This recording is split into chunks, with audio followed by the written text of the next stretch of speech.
Hey guys, I'm coming at you today with what will probably be my last book haul for some time, or at least the last one of this size. I've decided to raise the stakes with my book buying, which I'm not sure if that sounds appropriate for what I'm actually going to be doing, but I'm going to be changing some things from here on out. I like owning books. I do. I like buying used books. I like going to little free libraries. I like Book Outlet. I like all books all the time.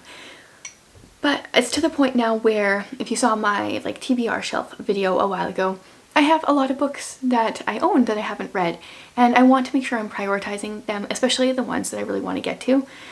So I'm going to share this book haul with you today, and then after this, any book that I buy, I'm scared to say this because this is so much commitment. Any book I buy, I have to read the books in that order. Now, this doesn't mean that I can't read books that I already own, but let's say, here's a stack of books I'm currently reading. Let's say I buy We Have Always Lived in the Castle, and then I buy Whose Body by Dorothy L. Sayers. I have to read We Have Always Lived in the Castle before I read Whose Body. Because this way, I think I will make sure that I'm buying books that I want to be reading right away. Now, I've got a couple exceptions to this. If I've already read the book before, I don't have to read it again. If I'm buying books for my kids and I don't care to read them, obviously that doesn't count. And then the other thing I was thinking, if I buy a book for a particular readathon or something, and that readathon is coming up in a couple months or whatever, has a specific date, then I will wait for that specific date and I can read other books before then. And I can read, let's say I bought We Have Always Lived in the Castle and then Whose Body. I can read other books that I own in between. I don't have to read these before other books I own, but I have to read them before other books that I've recently bought. That's how this is gonna work. Anyway, I didn't buy those books. Those are ones I'm currently reading right now. Okay, so I have 3 different places that these books are from. I have a stack from a thrift store. Some of them I'm kind of excited about, and some of them I don't really know anything about. And then I have a stack that are new books, which I think I shared some new books in my last haul, but I don't buy a ton of new books, and I have 6 of them here, so that's crazy for me. And then the last haul is a Book Outlet stack, which I usually have because I often get points because you guys, or rewards. If you guys use my referral link, then I get $10. You guys get $10 off your first order, I get $10 off my next order, and then I like to buy books. So we'll go in this order. We will start with a thrift store. These are all pretty much mass market paperback size and pocket book size. It's kind of funny. My first one is Ruth Ware in a Dark, Dark Wood. So I think I've still only read one Ruth Ware. I read The Turn of the Key, and I own one or two more of hers. And I haven't read them yet. But I saw this one, and this particular thrift store, the books are really cheap. So I was like, well, I want to try more of hers. I kind of enjoyed Turn of the Key, so I got this one. I really don't know anything about it. When a former friend invites Nora to a bachelorette party with the old gang, she reluctantly agrees to go.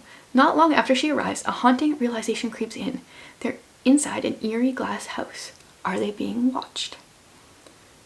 Yeah, so I kind of want to read this one right away. Then I really don't know anything about this, but this is Robin Hobb's Shawman's Crossing. Oh my goodness, this fly in this room. I need to kill it after this. I don't know anything about this, but I honestly never come across Robin Hobb's books in thrift stores, so I thought I would grab it. I've only read Assassin's Apprentice by her still, even though I own the whole trilogy, and I didn't enjoy it. But I thought maybe I'd try this one. This is book 1 of the Soldier Son trilogy. I don't know anything. So there's that. Oh, and then I got this one, Farley Mowat's Never Cry Wolf. So he is a Canadian writer. I don't know where he's from, but I've read his book. What is it called? Something about owls. Oh my goodness, it's totally blanking. Just gone. Anyway, that is set in the city near me, so I thought I would try more of his. This is a spellbinding bestseller, The Incredible True Story of Life Among Arctic Wolves. So I'm not normally like a nature adventure story kind of person, but when it's a Canadian author, I'm willing to try it. Oh, this was an exciting find for me. This is The Green Fairy book by, edited by Andrew Lang. He's got all the colors, like the red fairy book, the purple fairy book, whatever, all that. And they are, oh, this one has like been inked. Like ink obviously spilt. That kind of looks really cool. And the cover is really vintage and cool. Anyway, these are collections of fairy stories, and they're very popular in a lot of like homeschool worlds. And I've never, ever, ever seen a physical copy of one. I think they're all free online, possibly, like the ebook, but I love me a physical copy. So I was really excited to find this one. Then I got one of the Redwall books, Marielle of Redwall. I don't know, I own a few of these. I don't think I owned this one, but I just grabbed it anyway because it was actually in really good condition. So I thought I would give it a try. I think my kids like Redwall more than I do. And then I found, oh, is that my receipt? I found Modern British Short Stories. This is the Penguin book. Yeah, so it's just got a bunch of short stories from a bunch of British authors, which I want to move to England so bad that I'm kind of just immersing myself in all the English literature these days, and this just sounds amazing to me. I just want to go through and read all of these. So who have I actually heard of on here? Wow. Not that many. I mean, I've heard of some of these people, but I don't really know them. I mean, I don't remember what they've written, but I thought I'd give that a try. And so those books cost me a total of $2.50. So they were 50 cents a book, and then I think I got a free one. When you buy like 5, you get a free one or something like that. Okay, now on to the books that I got new. So a friend gave, oh my goodness, this fly, gave us a gift card for a local bookstore, and it was for me and Jared. Yeah, so I tried to like be considerate and not just buy books that I wanted to read, but also buy some that he wanted to read. And I wanted to make the most use out of my money, so we got 50 bucks. I'm like, how can I spend this the best way possible?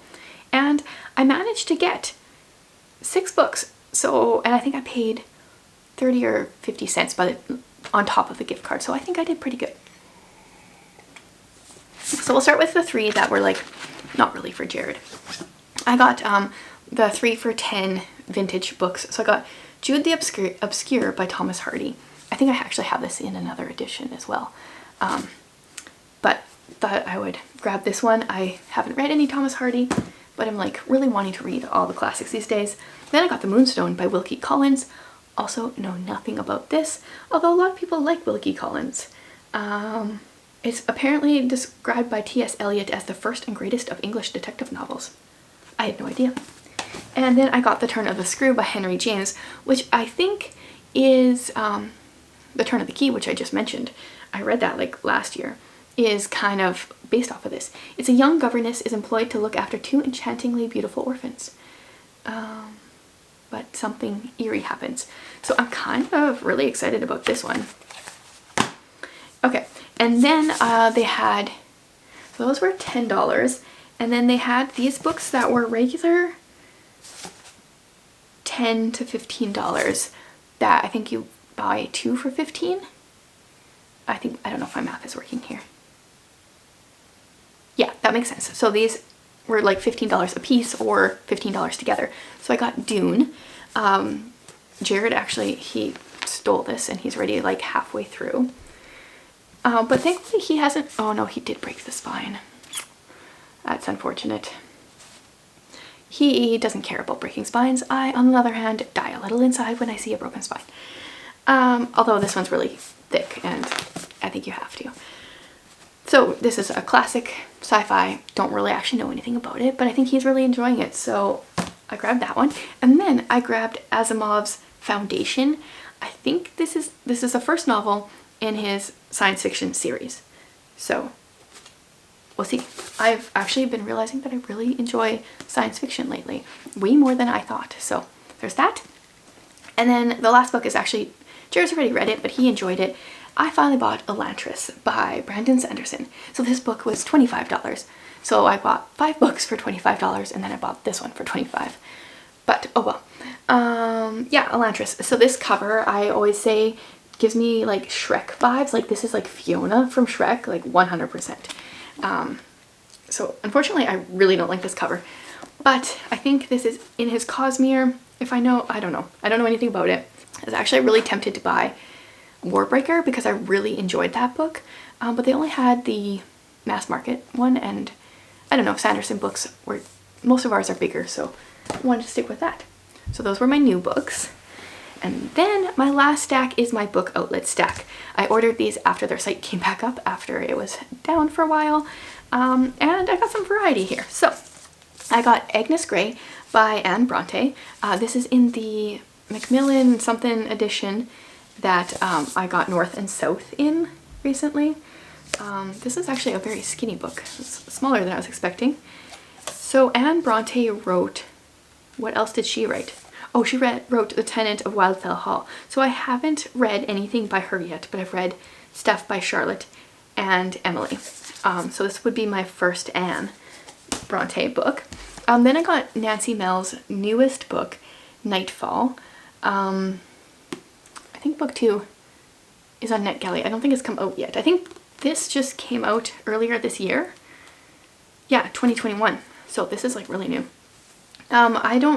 She writes Christian suspense, and I read her Kaylee Quinn Profiler series and really enjoyed that one. So I'm curious to jump into another series of hers. Then I mentioned this in my last reading vlog. I got Stephen James's The Rook, so I read The Pawn in my previous reading vlog, and I wasn't really sold on it. I did enjoy the ending a little bit more. This follows a detective following a serial killer, and I want to give it at least book 2 to see what I think of the series, if I want to continue or not. So there's that. Then I got the Tozer 3-in-1 collection, The Pursuit of God, The Pursuit of Man, Purpose of Man, and The Crucified Life. So I read The Pursuit of God earlier this month, following along with Krista from Books and Jams' read along thing, and I jumped in on one of her live discussions, and so I read that one, and now I want to read more because I really enjoyed The Pursuit of God. So now I've got that. And then my last one I'm super excited about. This is like a big book. This is the Bible recap. So this is a 1-year guide to reading and understanding the entire Bible, and it's chronologically set up. So one of my goals for myself for this year, since my birthday, so from like May to May, is to read the Bible chronologically. And I have a friend that listens to the Bible recap podcast, and when I saw that it was actually a book, I got really excited. So my plan is to start in December, and I'm going to be doing, this is like a 365-day plan. I'm going to do 2 days a day, so that will only be a 6-month plan, and I will be done just after my birthday. I'm currently reading through the Gospels, so that ends at the end of November, and then beginning of December I'm going to start this. Yeah, so it's only like every day. So let's see, what day is this? Day 2. You read Genesis 4 to 7, and then you read this. So I'm just going to do 2 of those a day, and it's pretty short, but it kind of just goes a little bit more in depth with what you're reading, I guess. So that is my last haul, and I can read these books whenever I want. But from now on, I gotta read them in order. I guess it would also, like, obviously if it's like some kind of reference book that I'm gonna be reading for quite some time, obviously we'll have to take that into consideration. But I just want to make sure that I'm excited about the books I'm buying and that I'm reading them fairly quickly, because I get so excited when I talk about them in my haul and then like don't get to them for weeks or months on end. Yeah, but I am actually really excited about a bunch of these too. So we'll just see how much reading I can get done. Thanks for watching, guys. Let me know, what is a book that you bought recently?